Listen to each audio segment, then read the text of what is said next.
मासूम के साथ दरिंदगी। परिवार के साथ रेलवे प्लेटफॉर्म पर सो रही थी मासूम, जिसके साथ शर्मनाक घटना को अंजाम दिया गया। रेप उसके साथ किया गया है। परिवार को जाना था ग्वालियर एक्सप्रेस से अपने गांव। इस दौरान कोई अज्ञात बदमाश बालिका को उठाकर अपने साथ ले गया। रेलगाड़ी के डिब्बे में ले जाकर बालिका के साथ दरिंदगी उसने की है। मासूम का जेलर अस्पताल में फिलहाल इलाज जारी है। जीआरपी तफ्तीश में जुटी हुई है। बेहद शर्मनाक खबर एक बार फिर से सामने आई। अजमेर में 11 साल की मासूम के साथ दरिंदगी की गई है। परिवार के साथ ही रेलवे प्लेटफॉर्म पर सो रही थी मासूम, और शायद परिवार को भी अंदाजा नहीं था कि इस तरह की घटना उनके साथ हो जाएगी, उनकी बच्ची के साथ हो जाएगी, और इसीलिए बेफिक्र होकर अपनी गाड़ी का इंतजार करते हुए वो प्लेटफॉर्म पर ही सो गए। परिवार को ग्वालियर एक्सप्रेस से अपने गांव जाना था। इस दौरान कोई अज्ञात बदमाश बालिका को उठाकर अपने साथ ले गया। कई तरह के सवाल खड़े हो रहे हैं। अब देखने वाली बात होगी किस तरीके की कार्रवाई इस पूरे मामले में की जाती है।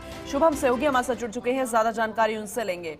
शुभम, वाकई में जब इस तरह की खबर आती है वाकई में शर्मसार करने वाली होती है। एक और धब्बा लग जाता है राजस्थान में, लेकिन इस पूरे मामले में जरा बताइएगा, जांच कहां तक पहुंची है, उस दरिंदे का पता चल पाया, और जो बच्ची है उसकी हालत कैसी है? जी बिल्कुल, देखिए अजमेर के अंदर देर रात्रि के अंदर एक ही घटना जो है रेलवे स्टेशन पर हुई, जब वो अपने परिवार के साथ, जहां पर बच्चा सबसे ज्यादा सुरक्षित होता है, वहीं से ही तो बच्ची को अगवा किया गया, और उसके बाद उसको एक उसी प्लेटफॉर्म पे 4 नंबर प्लेटफॉर्म पर जो ट्रेन खड़ी थी उसके बाथरूम में ले जाया गया कोच के, और उसके अंदर उसके साथ दरिंदगी की है। हालांकि पुलिस ने अभी तक इसके बाद का स्पष्टीकरण नहीं दिया है कि उस बच्ची के साथ दुराचार हुआ है नहीं हुआ है, लेकिन उसके जो शरीर पर चोट के निशान है, गर्दन पर, होठों पर, और भी अन्य जगहों पर जो चोट के निशान है, उससे कहीं ना कहीं ये जरूर लग रहा है कि उसके साथ दुराचार जरूर हुआ। लेकिन पुलिस का कहना यह है, जो जीआरपी की एसपी है राममूर्ति जोशी, जब उन्होंने बताया तो उन्होंने कहा कि रात को करीबन 2:30 बजे करीबन जो बच्ची थी वो प्लेटफॉर्म पे ऐसे गायब हुई, जिसके बाद परिवार वालों ने सुबह 4 बजे इतला दी, और आधा घंटे बाद जब ट्रेन की सर्च किया गया तो उस ट्रेन के बाथरूम के अंदर वो बच्ची जो है वो बरामद हुई है। हालांकि पुलिस ने जो है मामले का तफ्तीश करने के लिए अलग अलग टीमों का गठन कर दिया, और जो आरोपी है उसके को सुराग पुलिस के हाथ में जरूर लगे, लेकिन अभी तक पुलिस की गिरफ्त में जो आरोपी है वो अभी तक हाथ नहीं लगा है। सीसीटीवी कैमरों को चेक किया जा रहा है, क्योंकि जो बच्ची के परिवार था वो मध्य प्रदेश भिंड का रहने वाला है, और ग्वालियर से अजमेर आया था और जियारत करने के लिए अजमेर आया था। जियारत करने के बाद 9 बजे से वो रेलवे स्टेशन के प्लेटफॉर्म नंबर 4-5 पर थे, जहाँ पर वो रात्रि से ही सो रहे थे, और उसके बाद जो बच्ची है वो अपनी दादी के साथ सो रही थी। उसकी दादी ने भी बताया कि मैं कुछ सामान और बच्ची दोनों नहीं मिले, तब उन्होंने तब पड़ताल शुरू करी, और उसके बाद स्थानीय जो जीआरपी थाना पुलिस है वहां पर सूचना दी, जिसके बाद जीआरपी पुलिस मौके पर पहुंची और तुरंत बच्ची की तलाश शुरू की गई। जिसके बाद बच्ची जो है वो ट्रेन के कोच के बाथरूम में मिली, जिसके अंदर वह अचेत अवस्था में थी। उसके शरीर पर कई गंभीर चोट के निशान थे। उसको तुरंत जवाहरलाल मेडिकल अभी तक नहीं हुआ है क्या शुभम?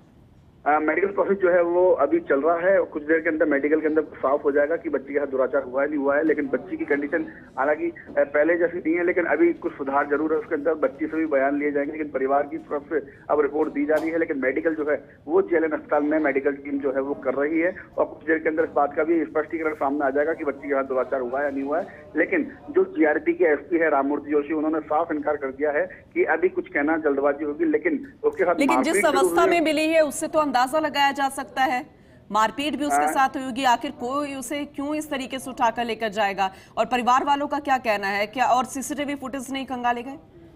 जी बिल्कुल, देखिए जैसे जब अधिकारियों से बात हुई तो उन्होंने यही कहा कि मारपीट जरूर हुई है, मुंह पर निशान है, लेकिन दादी का कहने का जो था, दादी से बात हुई तो उन्होंने यही बताया कि गले पर चोट के निशान है, होठों पर चोट के निशान है, जिससे प्रतीत यही होता है कि उसके हाथ कुछ गलत हुआ है। लेकिन पुलिस जो है वो मेडिकल रिपोर्ट का इंतजार कर रही है। जो पड़ताल है वो हर तरफ हर पहलू पे की जा रही है कि बच्ची को अगवा किया गया, क्योंकि उसको सामान भी गायब हुआ था। जो परिवार के लोगों से बात की तो उन्होंने कहा कि बच्ची थी, बच्ची के हाथ को सामान भी गायब हुआ था, जिसके बाद फिर उन्होंने उसकी तलाश की तो उसके बाद पुलिस को इन्फॉर्म किया, पुलिस ने फिर बच्ची को ढूंढा। लेकिन जो मेडिकल है वो कुछ देर के अंदर रिपोर्ट आ जाएगी, और पुलिस के अधिकारियों का ये कहना है कि मारपीट जरूर हुई है, तो उसके ब्याज पे भी हम जांच कर रहे हैं, और जो आरोपी है उसके कुछ अहम सुराग उनके हाथ में लगे। सीसीटीवी फुटेज जो है उनको चेक किया जा रहा है, उन सीसीटीवी फुटेज को चेक करने का जो आरोपी है उसकी जो मूवमेंट है वो मूवमेंट को देखा जा रहा है, उसी के आधार पर जो पड़ताल की जा रही है। हो सकता है कि शाम तक पुलिस के हाथ में आरोपी भी लग जाए, लेकिन इतनी बड़ी दरिंदगी जहां पर बच्ची अपने माँ बाप के आंचल के अंदर सेफ रहते हैं, वहां से उस बच्ची को उठा करके लेके गए और उसके बाद उसके साथ दुराचार किया गया, मारपीट उसके साथ की गई है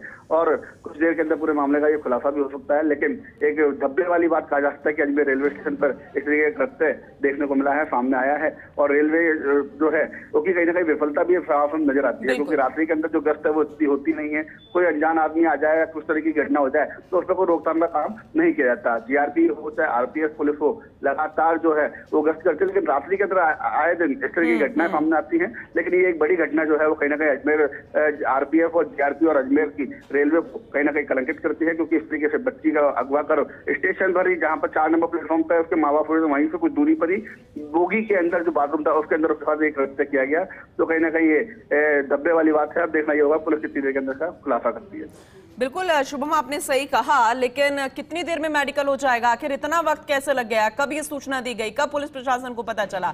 क्योंकि हर एक एंगल से जांच करने की जरूरत है। इस पर आप नजर बना के रखिएगा, क्योंकि हर सवाल का जवाब जनता जानना चाहेगी और जानना चाहेगी कि आखिर वो दरिंदा कौन था और उस पर सख्त एक्शन भी होना चाहिए। बहुत शुक्रिया फिलहाल इस जानकारी के लिए।